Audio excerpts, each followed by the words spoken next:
Chers amis, chers camarades, cette année, comme les années précédentes, nous organisons à Toulouse le Cassoulet nationaliste. Donc, c'est aujourd'hui la 9e édition. Presque 10 ans de combat, presque 10 ans de militantisme. Et comme chaque année, un invité qui peut vous apporter à chacun des connaissances utiles pour notre combat, parce que pour combattre, il faut savoir, et pour savoir, il faut apprendre. Notre ami Roberto Fiorini est déjà venu il y a quelques années. Il avait développé un très intéressant exposé au sujet du syndicalisme. Aujourd'hui, son sujet sera un tout petit peu différent. Je lui cède donc la parole. Écoutez-le. Apprendre, savoir sont des nécessités pour pouvoir combattre, diffuser. Ami, à toi. Merci. Mesdames, Messieurs, amis de la Résistance, je voudrais d'abord remercier Pierre-Marie de m'avoir invité pour le lancement de cette campagne européenne. Et je vais justement vous parler principalement, mais vous allez voir, d'Europe et d'inquisition. Alors je vais d'abord me livrer à un tout petit jeu, on va faire ça à main levée. Je vais vous demander qui a déjà lu ou vu le film Orwell 1984. 1984 d'Orwell, bon, il y a quelques personnes qui vont découvrir. Vous allez voir que je vais parler d'Europe et d'inquisition. Et je vais commencer par faire une référence à Orwell, justement. Le ministère de l'Amour prépare la nouvelle Inquisition. Organisons nos résistances. C'est pour ça que je me suis permis de vous appeler résistant, parce que vous allez voir que dans le monde que vous connaissez déjà, mais qui va évoluer, eh bien, nous serons de plus en plus pourchassés. Et c'est pas à Pierre-Marie que je vais l'apprendre, puisqu'il est un veilleur attentif des lois qui se développent dans ce pays. George Orwell, dans son roman 1984, a baptisé le mystère de l'amour en référence au ministère de la haine. Dans la novlangue orwellienne inversée, la haine véhiculée par le régime autoritaire s'appelle de l'amour. L'inquisition accélère en France et partout en Europe. Et c'est bien au prétexte d'un amour forcé qui doit naître à tout prix que la nouvelle Inquisition doit poursuivre son œuvre de pacification et de destruction des résistances identitaires et patriotiques. Et pour ça, ils ont beaucoup d'alliés d'ailleurs. Il faut neutraliser les patriotes pour pouvoir imposer à l'Europe toujours plus de migrants.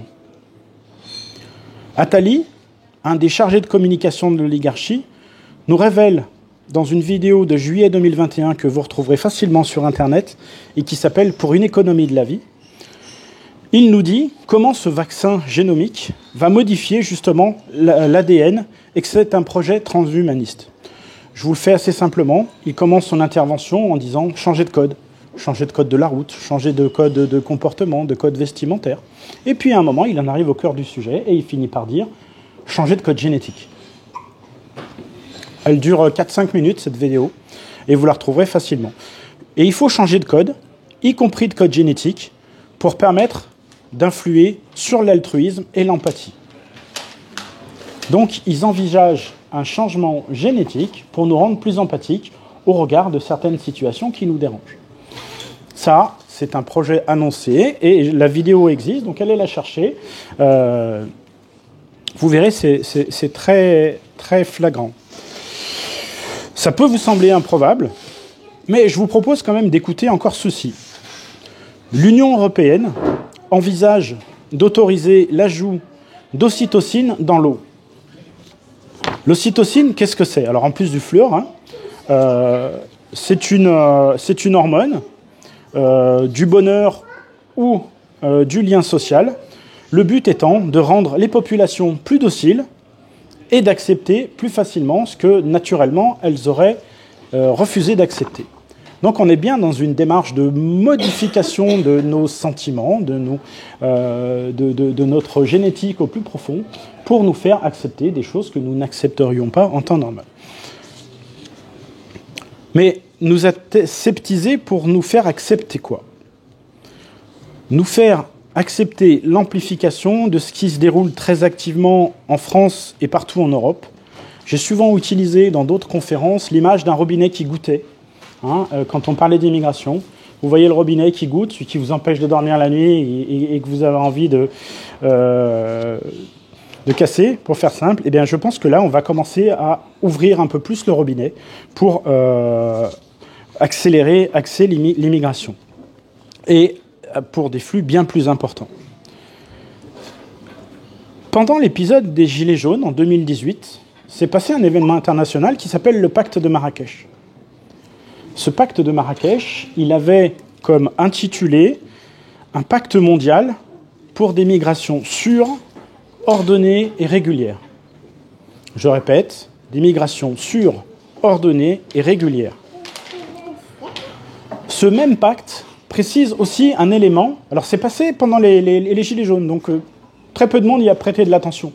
Mais quand on a lu un peu ce que ça contient et les choses qui se mettent en place partout en France et en Europe, je vais y revenir, on va prendre le sens de cette phrase. Nous affirmons, je cite, « Nous affirmons également notre attachement, écoutez bien, à l'élimination de toutes les formes de discrimination, dont le racisme, la xénophobie et l'intolérance à l'endroit des migrants et de leurs familles. » On va donc rentrer dans une criminalisation de la pensée, et nous sommes donc devenus des hérétiques qu'il faudra convertir ou dont il faudra se débarrasser à tout prix. Je ne dis pas que je cautionne ce que ce pacte veut détruire, je dis juste qu'on est rentré dans une démarche d'inquisition, et c'est ce qui me dérange le plus en tant qu'ami de la liberté. Éliminer, mais comment ? L'Inquisition a commencé sa nouvelle offensive, dont il faut bien prendre la mesure pour briser ceux qui s'opposent à leur projet. En Allemagne, leur ministre de l'Intérieur, Nancy Faeser, a annoncé aujourd'hui des mesures visant à éradiquer certaines pensées qu'ils estiment propres à l'extrême droite. Une unité de surveillance sera mise en place pour surveiller les discussions sur les réseaux sociaux qui remettent en question l'immigration. Donc on n'en est même pas à dire « j'aime pas les immigrés », on en est juste à dire « on n'aura plus le droit de remettre en cause le principe de l'immigration ». Je vous donnerai mon avis sur la question juste après, dans le but d'appréhender et de traduire les auteurs en justice. Toujours ce même projet, grâce à une modification de la législation sur les services secrets, il sera désormais possible de fermer les comptes bancaires et confisquer les fonds en invoquant la menace potentielle d'extrême droite. Donc sur des informations des services secrets et a priori sans instruction de justice. Les donateurs qui soutiennent des associations considérées comme d'extrême droite verront les flux financiers surveillés par l'État. Les services de renseignement intérieurs devront partager leurs informations, écoutez bien, là c'est très important, sur les extrémistes de droite avec les autorités locales et les entreprises dans lesquelles ils travaillent. Je l'ai vécu, je remercie mes amis de l'Inquisition antifasciste. Si vous cherchez un peu sur Internet, vous trouverez mon adresse postale, physique, mon numéro de téléphone, mon email. Voilà, ça c'est leur méthode. C'est les méthodes des inquisiteurs qui souvent travaillent pour les services de renseignement. Ne nous y trompons pas. Les réunions publiques ou privées organisées par des groupes seront interdites. Les membres de l'extrême droite en provenance d'autres pays seront interdits en Allemagne. Et il sera désormais interdit pour un membre de l'extrême droite de posséder des armes, même une arbalète. Voilà, ça c'est pour l'Allemagne. Maintenant, très récemment, ça date de 15 jours, en Angleterre, un juge a condamné à 2 ans de prison, écoutez bien, un père de famille pour une détention d'images sur son ordinateur, d'autocollants, et pour son intention de coller ces autocollants. Il ne les a pas collés, pour son intention de coller ces autocollants. Et là, je reviens à Orwell et au ministère de l'amour, on est dans un crime de la pensée, le crime de la pensée que présente Orwell dans son ouvrage. En France, la liste serait trop longue, mais nombreux sont les camarades emprisonnés pour avoir collé des affiches anti-immigration, les mouvements dissous, les réunions interdites, les procès sont légion, Yvan en sait quelque chose. Et même les commémorations aux morts sont interdites. Et Marine Le Pen, l'espoir virtuel des gogos abrutis, a demandé à l'AfD, un parti allemand avec lequel elle envisage de faire une alliance au Parlement européen, de retirer de son programme la remigration. Bardella, qui sera certainement notre prochain président de la République, on pourra en parler après, a été obligé de se justifier sur les positions du RN, qui soutient des besoins de main-d'œuvre étrangère dans l'agriculture française. Il avait été pris à part par Bourdin, en lui disant « Mais vous vous rendez compte, vous, le RN, vous cautionnez le besoin de main-d'œuvre étrangère dans l'agriculture. » Oui, mais il y a des carences. Ok, on va en reparler. Son passage récent en audition auprès des frères de la Grande Loge nationale française, alors c'est pas le Grand Orient, hein, la Grande Loge nationale française, on va dire que c'est plutôt une loge de droite, montre très clairement son ascension au pouvoir. Et un camarade qui connaît bien le milieu m'a dit que c'est en prévision d'en faire quelqu'un de respectable. Quelqu'un de respectable. Donc ça veut dire que très clairement, j'écoutais la radio ce matin à l'hôtel, ils envisagent l'opposition, maintenant c'est devenu le RN. Donc le RN va arriver au pouvoir. Mais les faire arriver au pouvoir, pourquoi ? D'abord pour gérer une situation qui est déjà quasiment irrécupérable dans beaucoup d'endroits, mais les faire élire surtout pour ne rien changer à l'ordre établi. Non, absolument rien changer. Dans l'Italie de Meloni est la projection de l'avenir qui va s'imposer en France. Celle qui s'était fait élire sur des programmes blocus naval pour stopper l'immigration, elle s'était fait élire là-dessus, c'est elle, aujourd'hui, qui prévoit des quotas de migrants pour satisfaire aux besoins de main-d'œuvre bon marché que réclame l'Union européenne. Il faut permettre au patronat, et on arrive quand même au cœur du sujet, selon moi, de conserver sa compétitivité pour contrer la concurrence d'une main-d'œuvre étrangère mondialisée, moins-disante, et donc de rivaliser avec ce que Jean Audry appelait les salariés nus, sans aucun droit, face aux salariés habillés que nous sommes, ceux qui ont des droits sociaux, une sécurité sociale, des droits au chômage, et dont on va petit à petit faire sauter l'habillage pour permettre de renforcer la compétitivité de tout ce beau monde. Pourquoi ce positionnement des nationaux otano-compatibles ? Eh bien, je vais vous faire une révélation et je vais sortir un petit peu des cadres habituels, des références que vous avez l'habitude d'entendre. Parce que l'immigration, c'est l'armée de réserve du capital pour faire baisser les salaires. On ne le dit jamais assez. L'immigration, c'est l'armée de réserve du capital pour faire baisser les salaires. Et cet argument-là, vous pouvez l'utiliser d'autant plus facilement qu'il émane de Karl Marx. D'accord ? C'est Karl Marx qui nous a appris ça, et donc aujourd'hui, on est en droit de l'utiliser pour dire, bah oui, ça permet de faire baisser les salaires. Alors, tout cela pour illustrer déjà deux choses qui me semblent flagrantes. La France et l'Europe ne sont absolument pas libres. La France, qui est commandée par le patronat en faveur de l'économie, commande aux politiques. D'accord ? Madame Borne, qui avait été un fidèle serviteur de l'État et de Macron, a payé par sa démission, quand même, parce qu'il faut quand même regarder la chronologie des choses. Borne, elle saute 15 jours, 3 semaines après le passage de la loi immigration. Hein ? Le Conseil constitutionnel retoque la loi, mais peu importe, le patronat et la gauche n'en voulaient pas. L'OTAN place ses pions dans nos pays, dans nos démocraties je ne sais pas comment je pourrais l'appeler, mais dans le camp du bien, d'accord ? En Italie, Berlusconi avait des sympathies pro-russes. Les Ukrainiens se sont vantés sur leur site de l'avoir fait liquider. D'accord ? C'était l'élément de trop dans le gouvernement Meloni. François Fillon, en France, lors de la précédente ou de l'avant-précédente élection présidentielle, a été sorti du jeu, tenez-vous bien, pour une histoire de costume. Pourquoi est-ce qu'on a sorti ce monsieur de la course à la présidentielle ? Parce qu'il avait des amitiés russes. D'accord ?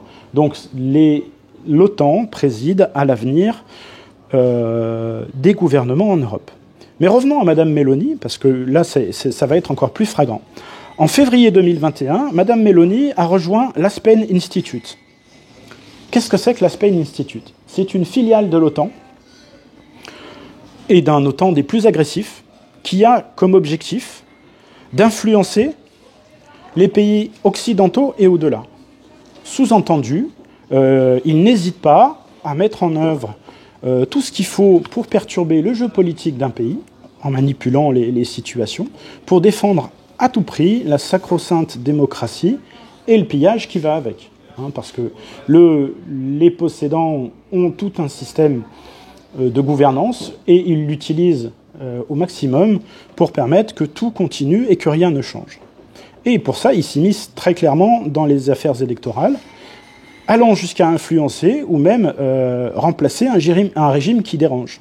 Alors quand ce sont les Américains qui le font par le biais de révolutions colorées un peu partout dans le monde pour déstabiliser leurs adversaires politiques, là où surtout il y a du pétrole, le Venezuela, l'Iran, l'Irak, la Russie, dont ils ont annoncé qu'ils voudraient un dépeçage en bonne et due forme pour prendre toutes les ressources, mais en Afrique c'est pareil. Alors quand c'est pour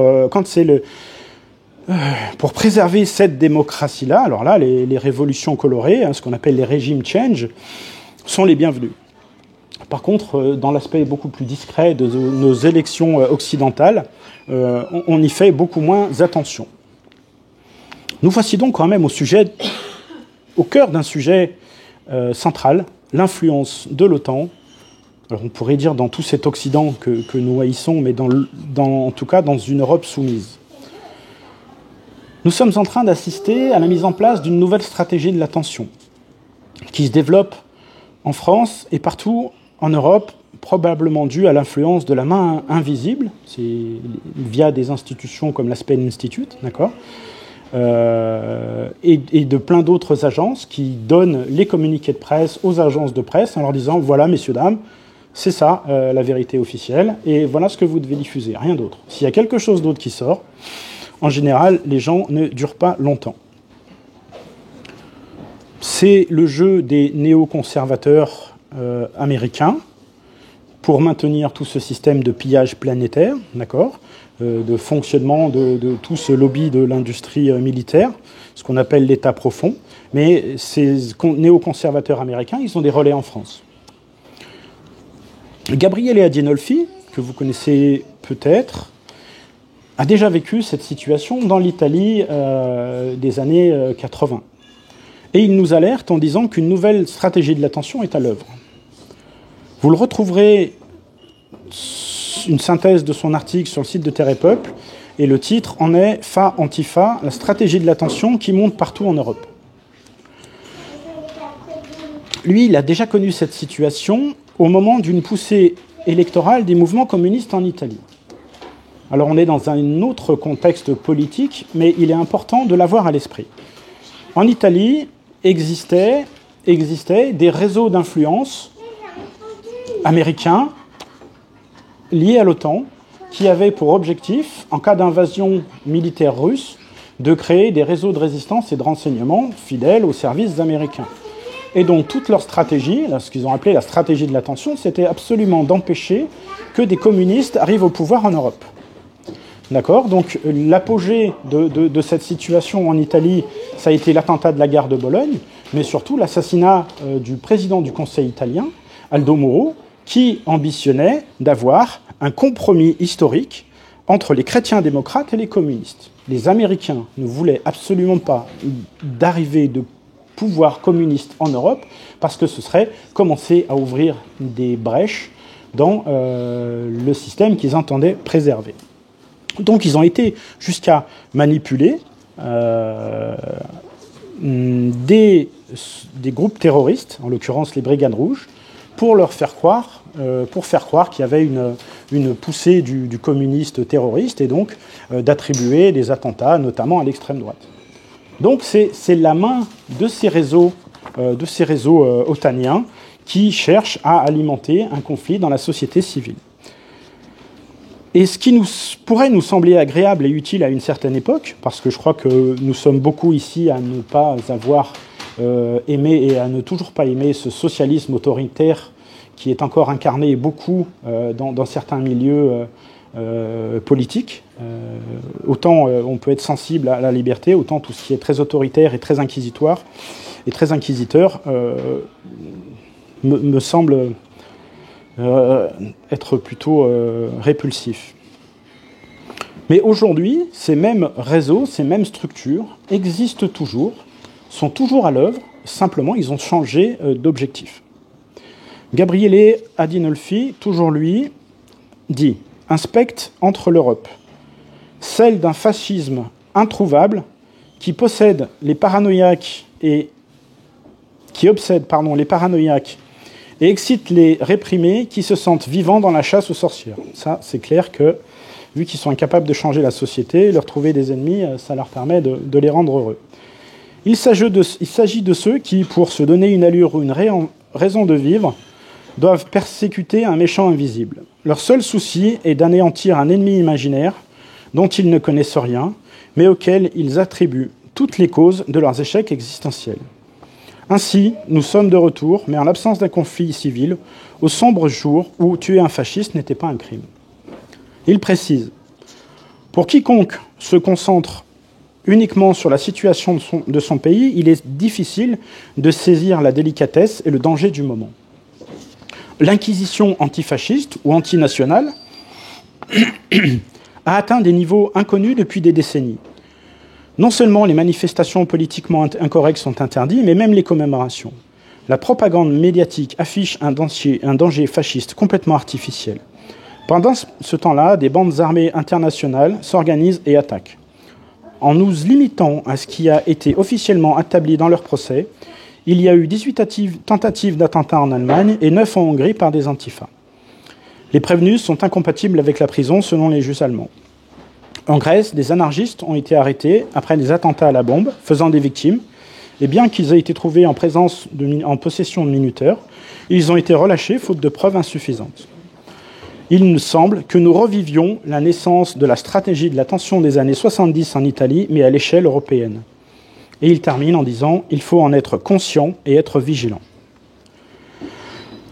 Autre enseignement à tirer pour toute résistance à naître, être conscient des forces en présence et éviter les pièges, ne pas se tromper d'ennemis, mais surtout ne pas se tromper d'amis. Les antifas doivent être vus comme ce qu'ils sont, pour la plupart du temps, c'est-à-dire comme des agents au service du pouvoir. Les attaquer frontalement, à mon sens, n'est pas opportun. Prenons l'exemple de nos amis de Lyon Populaire et notre camarade Elliott, qui se retrouve emprisonné pour avoir attaqué une réunion d'antifa. On n'attaque pas le pouvoir et ses courroies de transmission frontalement, en tout cas, pas tant qu'on n'en a pas les effectifs. Il faut donc mettre en œuvre des stratégies d'évitement adaptées et d'organisation discrète et durable en fonction des situations à venir. Un résistant mort ou un résistant en prison est un résistant inutile parce que neutralisé. Un autre enseignement que nous avons à faire, est que nous avons affaire à des structures qui ont des moyens incommensurables et qui pratiquent parfois l'élimination des têtes. Il faut donc prévoir des structures adaptées et autonomes qui peuvent redémarrer. Le livre du Suisse Daniele Ganser, Les armées secrètes de l'OTAN, Réseau Stay Behind, Opération Gladio et Terrorisme en Europe de l'Ouest, montre très clairement la surveillance, l'influence et la nocivité de ces structures sur la politique des pays d'Europe, hier et encore aujourd'hui. Ces pôles d'influence sont nombreux et ce serait un travail précieux de les actualiser pour mieux les dévoiler. Ceux qui profitent de la situation entretenue sont connus. Groupes médiatiques, lobby bancaire, énergétique, industrie militaire, pharmaceutique, loges, groupes ethniques bien identifiés sont à l'œuvre dans cet Occident purulent et décadent qui ne défend surtout pas ses intérêts et encore moins ceux des peuples d'Europe. La dictature et le contrôle social post-démocratique qui se mettent en place en Europe ne sont pas un hasard. C'est une tentative désespérée ou finale pour priver de liberté un continent qui se croit encore précieux et important. C'est une prise de conscience qui va devoir évoluer, mais vous allez voir. L'Europe n'a pas encore compris qu'elle va subir une déchéance sociale violente, annoncée et amorcée depuis longtemps, pour satisfaire à un autre nouvel ordre mondial. On a beaucoup utilisé le terme d'ordre nouveau dans nos familles, mais eux aussi aspirent à un autre ordre mondial. Exit la pseudo-illusion démocratique dans laquelle nous baignons aujourd'hui. Quand on vous prépare à n'être qu'une seconde zone économique, parce que c'est ça l'avenir de l'Europe, et qu'on va transformer, c'est déjà bien avancé, les populations amorphes et lobotomisées en esclaves drogués et soumis. Je vous invite à lire Le meilleur des mondes, où on vous parle de soma, d'une espèce de drogue, de procréation génétique artificielle. Je crois que c'est Aldous Huxley, Le meilleur des mondes. Donc des populations dont il faudra se débarrasser physiquement. Pourquoi ? Parce que l'intelligence artificielle préfigure ce nouveau monde où l'on n'aura plus besoin de toute cette force de travail. Le revenu universel sera la période transitoire. Avant la stérilisation complète, au bénéfice de la plus immonde technocratie, basée sur les pouvoirs d'argent, le lucre, la soumission et la médiocrité. Le silence entretenu par une classe moyenne qui collabore de peur d'être remplacée vient compléter l'influence néfaste des médias mainstream qui endorment le peuple dans une société du spectacle très divertissante.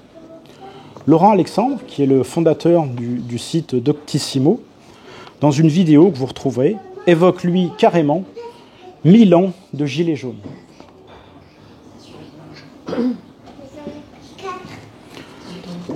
Macron est en quelque sorte, dans ce scénario, un liquidateur et un traître, mais pas un incompétent, pas un imbécile, pas un idiot, un liquidateur de tout ce qui permet encore l'indépendance de la France. Le même scénario est à l'œuvre grâce aux liquidateurs à l'œuvre au sein des institutions bruxelloises et dans tous les pays européens. Pour ceux qui ne comprendraient pas l'image, Macron et Van der Leyen liquident nos économies comme Thatcher a liquidé la sidérurgie britannique. Ils se soumettent au dogme de l'économie mondialisée et des avantages comparatifs, et nos industries sont délocalisées ailleurs. Et là, il est important de se rappeler, de s'incruster dans le cerveau que les gouvernements ne sont plus là pour servir les peuples, mais qu'ils sont là pour servir des idéologies, et que dire que ce sont des incompétents et des imbéciles, c'est participer au système. Il faut dire ce qu'ils sont des liquidateurs. D'accord ? Notre indépendance et notre éventuelle autonomie sont remises en cause en étant délocalisées ou pillées selon les scénarios. Il n'y a qu'à voir ce qui s'est passé pendant l'épisode Covid. On n'a même pas été capable d'avoir des masques, si tant est que l'utilité des masques était justifiée. On en a fabriqué un peu dans la Loire, ça ressemblait plus à des serpillères qu'à des masques. D'accord ? Mais on n'était même pas capable de fabriquer ça. Alors aujourd'hui, une industrie de guerre, une industrie de résilience, une industrie d'indépendance, on en est totalement indépendant. Incapable. Emmanuel Macron, vous le savez certainement, est un young leader. Mais un young leader comme Macron, comme Édouard Philippe, ou encore comme Olivier Véran, qu'est-ce que c'est ? Moi j'ai appelé ça l'élevage de l'oligarchie, pour mieux se remplacer. Ils sont formés dans des universités américaines, et ensuite adoubés par l'oligarchie américaine et atlantiste, davosienne, pour devenir des dirigeants dociles, envers les intérêts que l'oligarchie s'est fixés. Cherchez sur Wikipédia French American Foundation et vous verrez comment l'oligarchie mondialiste se coopte au pouvoir afin que rien ne change. N'oublions pas non plus que la guerre otano-russe démarre sous la présidence européenne d'Emmanuel Macron. C'est le même qui aujourd'hui veut engager la France dans un conflit direct, en tout cas une partie de poker menteur, avec la Russie, alors qu'il est désavoué par tout le monde, par l'OTAN, les USA, l'Allemagne, l'Angleterre, l'Italie, l'Espagne, tout le monde. Il a fait une réunion cette semaine avec les principaux dirigeants des partis politiques français, le 7 mars, et qu'est-ce qu'il ressort? Il dit « Si Kiev ou Odessa sont menacés, alors nous mettrons en place ces situations d'ambiguïté géopolitique pour faire réfléchir les Russes et peut-être empêcher d'eux. » Il faut savoir que les troupes françaises sont essentiellement, je pense, positionnées en Roumanie et que l'objectif des Russes, et c'est un gros enjeu pour tout le monde, c'est de reprendre Odessa, qui est un port essentiel au transit des céréales ukrainiennes, notamment. Donc je pense que c'est là-bas que l'affaire va se jouer. La guerre est pour le capitalisme l'arme ultime pour renverser la table et recommencer la partie de plus belle, toujours en ne changeant rien. Sauf que la situation géopolitique a changé et qu'aujourd'hui, il y a un camp, le camp des BRICS, qui veut un autre équilibre, d'autres équilibres. La guerre reste une possibilité formidable d'enrichissement. Ne perdons pas de vue que les gagnants des guerres sont surtout ceux qui les financent. Mais je vais quand même vous présenter des éléments récents qui m'ont un petit peu perturbé et qui me font dire que comme en 1940, on vit une drôle de guerre, mais pas la même que celle de 1940. Je m'explique. La production d'armement russe serait bien compromise s'il ne recevait pas tant de composants en provenance des USA. L'armement russe se compose de 2811 éléments, dont seulement 14 sont russes, 790 sont étrangers, dont 150 seulement proviendraient de ses alliés, et 2007 composants sont américains, soit 71% de la production d'armement est possible grâce à des composants que leur fournissent les Américains. C'est une information assez récente. Le gaz russe continue à transiter par l'Ukraine. D'accord ? Les USA achètent de l'uranium et de l'aluminium russe. Guerre de basse intensité, c'est quand même, ou poker menteur, ce qui se passe est quand même assez incompréhensible, mais il revient d'être vigilant. Moi, mon intime conviction, vous allez la voir tout à l'heure, c'est que c'est une guerre contre l'Europe, et je vais y revenir.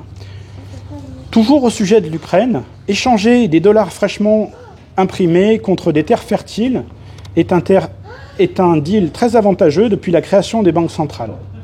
L'Ukraine, est un des greniers à blé de l'Europe. Les produits de l'agriculture ukrainienne inondent aujourd'hui l'Europe de la PAC et lui apportent une concurrence déloyale incontrôlée, car exempte de droits de douane. C'est une situation incroyable, mais vous allez voir, elle s'explique. La qualité de leur production, des productions ukrainiennes, n'aurait jamais passé nos contrôles sanitaires aux frontières de l'Europe.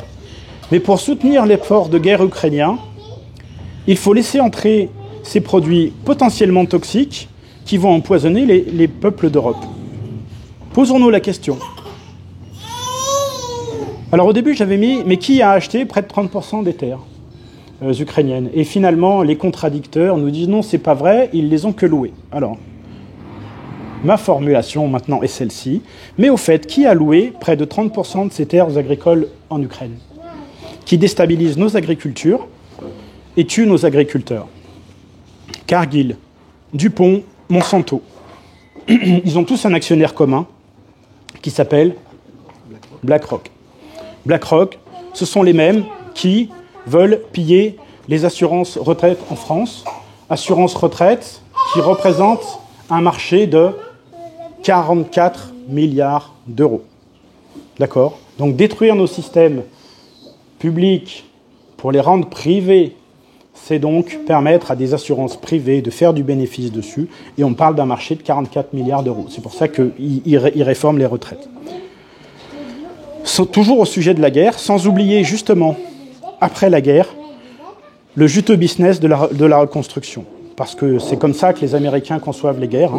Ils envahissent, ils détruisent, ils prennent les ressources, et puis derrière, ils refilent le business de la reconstruction à des amis à eux. Il n'y a pas de sujet. Nous sommes, nous, Européens, victimes de diverses opérations de détournement ou de déstabilisation des opinions et de modification des législations pour organiser le pillage global de tout ce qui peut l'être. Et la guerre offre de bons écrans de fumée bien passionnés. La piraterie a juste changé de visage. Le capitalisme libéral et mondialisé a fabriqué le mythe du camp du bien et manipule les opinions pour mieux les tenir. La corruption, le mensonge et l'avidité règnent au profit de quelques-uns. La démocratie, cette démocratie-là, est leur principal outil avec les médias, mais le masque se fissure. Il y a beaucoup de choses qui se sont révélées, en tout cas aux yeux de la population française, au moment de la crise du Covid. Les mêmes ont déstabilisé l'Europe afin de faire monter le prix des énergies, pour s'en mettre, encore une fois, plein les poches. Ces pillards ont déstabilisé le marché de l'énergie par le biais d'accords commerciaux internes à l'Europe, le fameux marché européen de l'énergie. Cet accord libéral a fait que la France, qui produit l'énergie la moins chère d'Europe, 40 € le mégawatt nucléaire, le revend désormais 10 fois plus cher, 400 € à sa propre population. Et oui, les prix du nucléaire sont devenus indexés sur le prix du gaz, et comme par hasard, le prix du gaz a explosé suite à l'affaire ukrainienne. Mais mieux que cela, pour la France, l'avantage compétitif tiré de cette énergie bon marché par nos industriels français a été neutralisé par l'industrie allemande, qui était la principale puissance à la manœuvre pour réduire cet écart de compétitivité, puisque les industriels français pouvaient produire bien moins cher que les Allemands qui, eux, ne le produisaient pas à ce tarif-là. Donc ça, c'est aussi une des conséquences de ce marché de l'énergie européen, et je pense que c'était d'ailleurs sa seule justification. Ce sont ces mêmes dirigeants européens, et surtout allemands, qui se soumettent au maître américain lorsque l'oncle Sam fait sauter les 2 gazoducs, avec, a priori, la bienveillance des services et des soldats anglais. Aucune enquête n'a été lancée pour savoir qui l'a fait, alors que les capitaux de ces gazoducs étaient russo-germaniques. Silence total en Allemagne. Les médias aux ordres, et soigneusement arrosés et domestiqués, créent une narration officielle que l'on fait avaler à tous, comme un mauvais traitement médicamenteux, tous les jours, à toutes les sauces, sur tous les plateaux. Ils sont devenus des spécialistes de la propagande, bien plus qu'un de ceux qui l'a inventé, Goebbels. Ils sont 1000 fois pires. Ne perdons pas de vue à qui appartiennent les groupes de presse en France. Ils appartiennent aux capitaines d'industrie, aux nantis. Et, encore une fois, ne vous laissez pas prendre au piège, les unes de leur presse sont des offensives d'artillerie contre nos intelligences pour maintenir leur domination. Il ne sert à rien de s'offusquer en disant « mais vous vous rendez compte, ils n'ont rien compris ». Non, ils ont très bien compris, c'est juste de la propagande. C'est juste de la propagande. Merci Jeanne. Ouais. Alors, comment ne pas non plus épingler ce Parlement inutile, ce simulacre démocratique, incapable de se fédérer pour renverser tous ces traîtres? Ce Parlement qui se soumet aux intérêts de l'oligarchie et de l'OTAN. Ce Parlement incapable de faire annuler ces hausses de prix sur les énergies et qui sont en train de vider les bourses de tout un pays. Tout le monde y passe. Les ménages, les artisans, les commerçants et surtout les grands groupes industriels. Tout le monde est racketté, jusqu'à l'épuisement final. Tant que le peuple ne se rebellera pas, tant qu'il n'entrera pas en résistance contre cette oligarchie de prédateurs, ces vampires assoiffés de sang qui n'ont aucune limite. Enfin, leurs limites sont plutôt celles de notre crédulité et de notre incapacité à nous organiser pour créer cette indispensable résistance. Si l'on s'élève un peu, on voit bien que c'est une guerre contre l'Europe qui est en cours, une guerre contre l'Europe et contre ses peuples. Le piège énergétique, écoutez bien le cynisme des Américains, le piège énergétique s'est refermé et les élites qui nous commandent ne font rien. Après le dynamitage des 2 gazoducs russes de Nord Stream, les Européens ont changé de dépendance. D'un gaz russe bon marché, on est passé à une dépendance à un gaz de schiste américain 4 fois plus cher. Ça, vous le savez. Mais nos braves alliés américains nous sauvent la mise en nous vidant les poches. Lisez l'ami américain d'Éric Branca. L'histoire ne s'arrête pas là, parce que, comme dirait Pierre-Marie, il y a une préméditation. Car les Américains ont tout anticipé depuis longtemps, et l'autre mâchoire du piège se referme. L'industrie européenne ne sera plus compétitive avec un prix de l'énergie quadruplé. Biden le savait, et il a donc préparé la morsure létale qui va se refermer sur le destin de l'Europe. L'industrie européenne, mais surtout allemande, est en train de s'effondrer. Biden et le complexe militaro-industriel qui dirige ce pays ont décidé un nouvel acte de protectionnisme économique pour siphonner l'industrie européenne et attirer nos entreprises aux USA. Comment est-ce qu'ils ont fait ça ? Eh bien, ils ont mis en place un acte de protectionnisme économique. Ils ont débloqué un budget de 400 milliards de dollars pour inciter nos industries européennes à venir se délocaliser aux États-Unis. Ils ont appelé ça l'Inflation Reduction Act et ils en profitent pour nous piquer nos industries, ce qui me fait dire qu'il y a une recomposition des pôles d'industrie sur la planète, que l'Europe ne produira plus que des choses marginales et qu'il y aura d'un côté les États-Unis et de l'autre la Chine. L'Europe est condamnée et amenée à disparaître. J'en termine presque. Un protectionnisme que les Américains s'autorisent, mais que les bons élèves de la doctrine libérale européenne sous influence allemande s'interdisent. Empêcher l'unification européenne continentale avec nos frères de l'Est est la stratégie principale des puissances de la mer, et depuis toujours. Voilà ce qui se joue notamment en ce moment.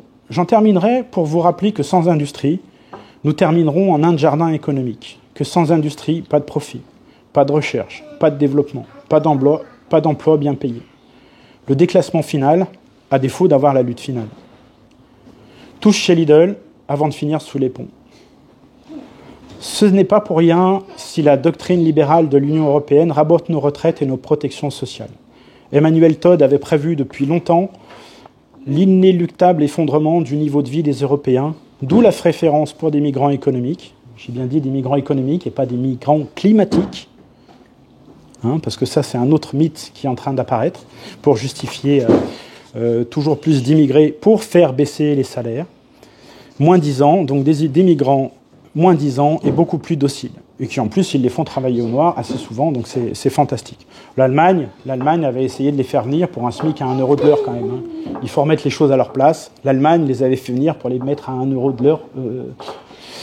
Voilà. Vous serez dépossédés de tout, vous n'aurez plus rien et vous serez heureux. Parce que les centres de pouvoir vont se déplacer et que les USA ne veulent plus d'un centre de production industriel européen fort. Voilà l'utopie destructrice qu'il nous faut combattre. Ce projet d'un néo-collectivisme totalitaire planétaire est initié à Davos par Schwab, par les USA, par Macron et toute sa clique de corrompus serviles de l'Union européenne. Je vous ferai même l'injure, j'en suis désolé, d'inclure le pape actuel dans cette œuvre d'ouverture des flux migratoires. Bref, cette guerre contre l'Europe a été pensée, orchestrée et mise en œuvre par ceux que la narration officielle nous vend comme des alliés. Il est grand temps de chasser les marchands du temple pour reprendre en main nos destinées et d'unir enfin le continent européen dans un grand ensemble géopolitique autarcique et donc indépendant des influences extérieures. Regroupons-nous au-delà de nos différences dans un grand bloc populaire face au bloc oligarchique libéral qui veut nous exterminer. Rien de moins que ça. Prenons conscience des enjeux et ne nous laissons pas manipuler. Choisissons bien nos amis. Les libéraux sionistes servent le nouvel ordre mondial et ils n'entendent pas le remettre en cause. Il est temps de faire naître une résistance unie face à l'oppression et de ne plus céder au clivage incarné par les vieux partis que l'oligarchie s'amuse à entretenir.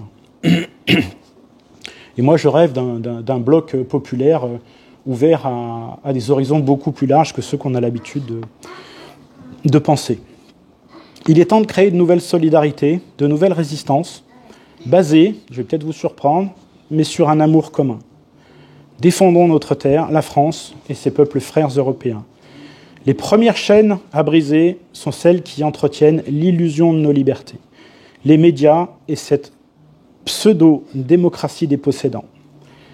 Celle qui se soumet à des intérêts étrangers. Cette démocratie indirecte n'est plus qu'une illusion de liberté. Il nous prépare une ère post-démocratique dans laquelle nous ne serons plus que des sous-citoyens sous surveillance. Louis Alexandre, qui nous prévoit un avenir de 1000 ans de gilets jaunes, parle même de revenir au vote censitaire, c'est-à-dire que nous voterons que ceux qui ont de l'argent. D'accord ? Les gènes suivantes qui seront à briser seront celles de l'usure.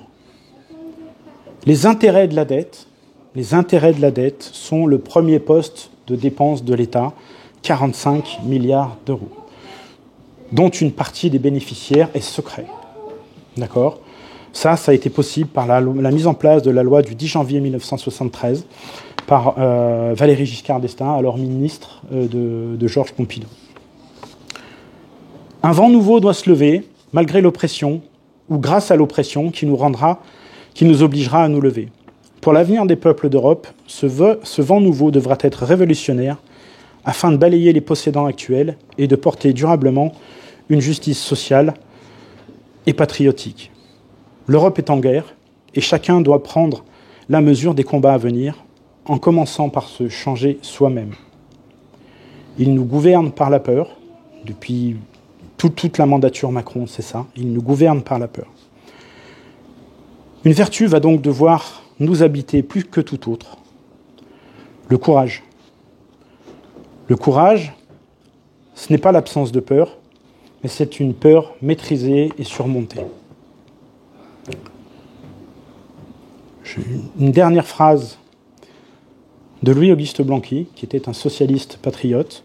Il n'y a pas que des socialistes communistes, il y a des socialistes patriotes, n'en déplaise à l'inquisition des socialistes autoritaires. Louis-Auguste Blanqui disait « Qui a du fer a du pain ». Vive la France, vive la résistance, vive la liberté.